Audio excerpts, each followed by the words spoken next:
सांसद ने क्षेत्र को राजधानी से सीधा जोड़ने की उठाई मांग। उरई, गरौठा, भोगनीपुर, जालौन से क्षेत्र से समाजवादी पार्टी के सांसद नारायण दास अहिरवार ने एक बार फिर संसद में उरई को सीधे नई दिल्ली से जोड़ने की मांग जोर शोर से उठाई है।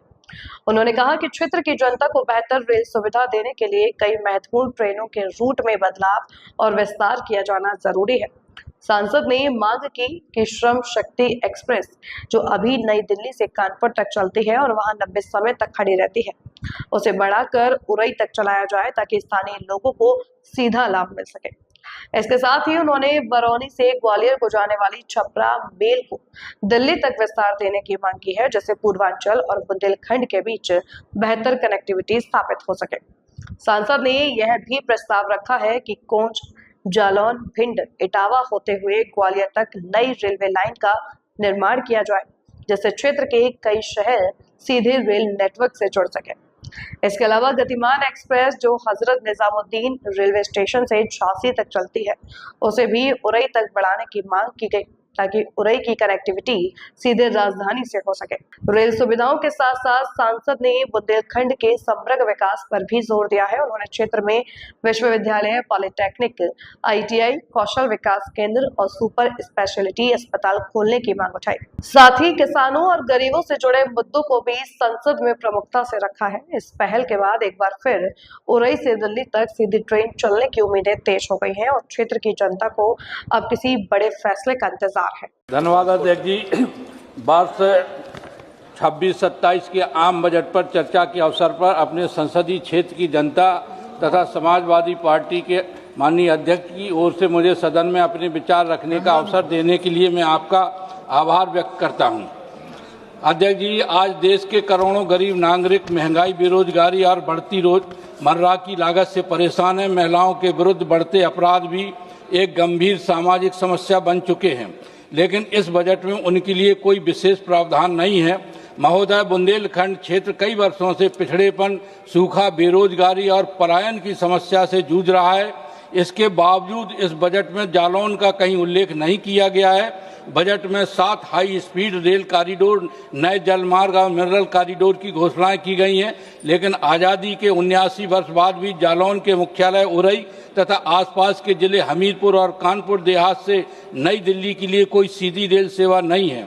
इस विषय में मैं कई बार सदन में और पत्रों के माध्यम से सरकार को अवगत करा चुका हूं, लेकिन अभी तक कोई ठोस कदम नहीं उठाया गया, सिर्फ आश्वासन मिला है।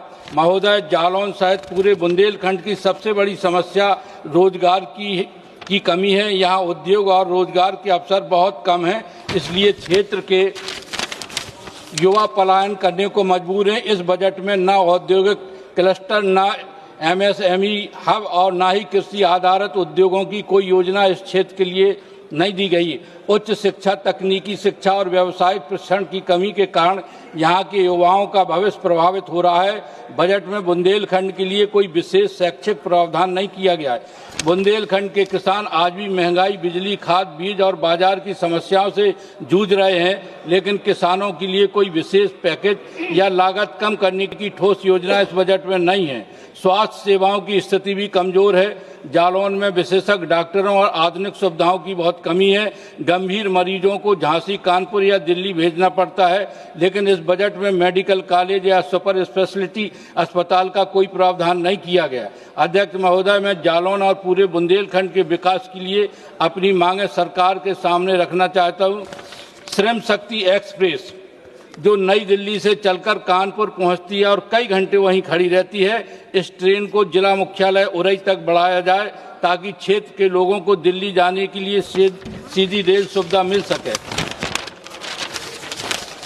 छपरा एक्सप्रेस, जो बरौनी से चलकर ग्वालियर तक जाती है और लंबे समय तक वहीं खड़ी रहती है, इस ट्रेन को दिल्ली तक बढ़ाया जाए और दिल्ली, ग्वालियर, बरौनी मार्ग पर चलाया जाए। साथ ही कोंच, जालौन, भिंड, इटावा होते हुए ग्वालियर तक नई रेलवे लाइन बनाई जाए, जिससे उत्तर प्रदेश और मध्य प्रदेश के लोगों को दिल्ली से बेहतर रेल संपर्क मिल सके।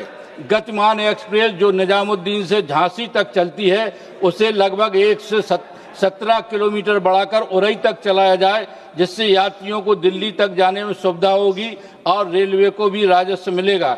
इसके अलावा जालौन और बुंदेलखंड के विकास के लिए विश्वविद्यालय, पॉलिटेक्निक और IIT की स्थापना, कौशल विकास केंद्र, मेडिकल कॉलेज या सुपर स्पेशलिटी अस्पताल, जिला अस्पताल का आधुनिकीकरण और स्थानीय स्तर पर रोजगार के अवसर उपलब्ध कराने के लिए योजनाएं बजट में शामिल की जाए ताकि पलायन रुके और क्षेत्र का विकास हो सके। बहुत बहुत धन्यवाद अध्यक्ष जी।